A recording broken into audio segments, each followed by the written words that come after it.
Salame lahary tsara bilaly mbola tsara vo anio sika dia iresaka azo sarobidy bois de rose zay no anarany amin'ny teny frantsay. Ny nom botanique na ny nom scientifique dia Dalbezia loveli. Ny anarana iantsony malagasy ny bois de rose io le atao hoe nom vernaculaire dia andramena, hitsika, tsy mahamasabary, arandranto. Ho azavaina vetivety ary araky ny fanadidinam-bava natao tamin'olona mpahay atiala anankiray, inona moa no natonga ny malagasy ny antso hoe andramena. Amin'ny mahazo sarobidy azy na dia miletika ny anatin'ny fotaka azy, anatin'ny amandona mandritra ny fotoana ela, rehefa kiahan'ny mpahay atiala amina famaky dia mivoaka ilay menamena, zay ilay andramena azy. Tandremana tsara ihany nefa nozy ty mpahay atiala ty fa tsy zay menamena nany anaty fotaka raha zay tsy mety simba dia andramena avokoa, fa misy ilay atao hoe longotra mena.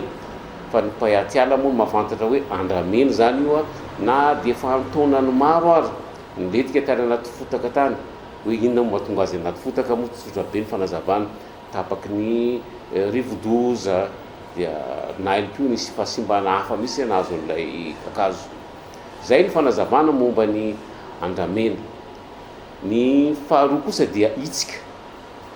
Ny nahatonga ny hoe hitsika dia ny bois de rose tia sarobidy ty dia mavesatra, ka rehefa ataony anaty rano izy dia mihitsoka, zany hoe miletika tsara anaty rano any.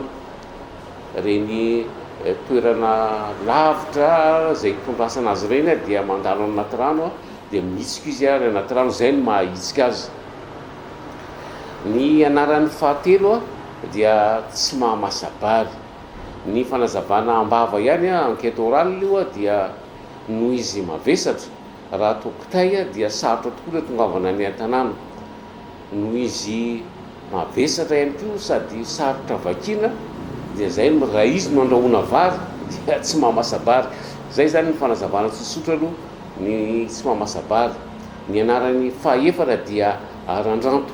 Hatreto aloha dia mbola tsy nazahoana fanampanazavana fa dia fiteny ihany any amin'ny atsimo atsinan'ny Madagasikara dia miteny hoe arandranto, mbola tsy hita ny fanazavana azy hoe inona no nahatonga ny hoe arandranto. Ny bois de rose zay ny anarany amin'ny teny frantsay, na amin'ny nom vernaculaire ny hitsika io na andramena io na arandranto io na tsy mahamasabary dia ampiasain'ny malagasy amin'ny fotoana andavanandro. Ny hitsika ohatra dia ampiasainy ny indrindrandrindra ty amin'ny faritra atsinanany ty dia ampiasaina amina resaka kolotsaina, dia ny fisokony zany. Ny hitsika dia atao fisokony. Ny antony zay kakazo matanjaka mahazaka amandona ny hitsika. Ny bois de rose ihany koa dia ataon'ny malagasy fanafody ny bois de rose.